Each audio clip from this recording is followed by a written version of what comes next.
Hello everybody. In this video I am reviewing another action camera. I have reviewed a bunch of these action cameras.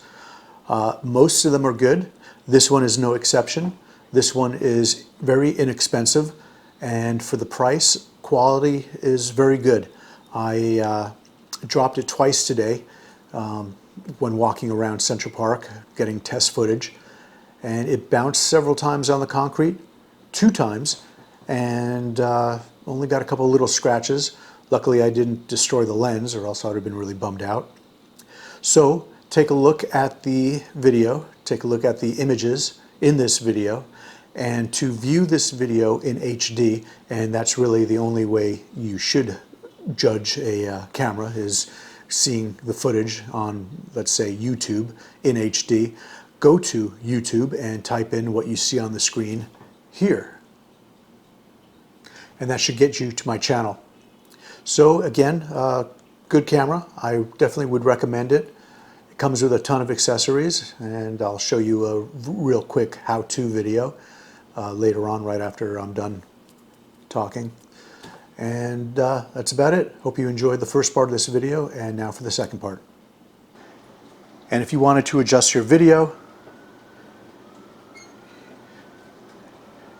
you hit that. I like it 4K, 60 frames per second outside, but 30 is good, so I changed it there. And you can scroll through everything. That's the main setting, the one I'm most interested in.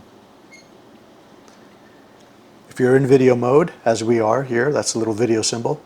You want to go into camera mode, lift that up and hit photo. You want to go back, or you want to go self-timer, photo lapse, or you want to go back in video, slow motion, time lapse. It's all here.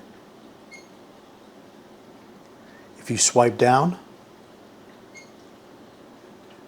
it'll search for Wi-Fi. To get out of that,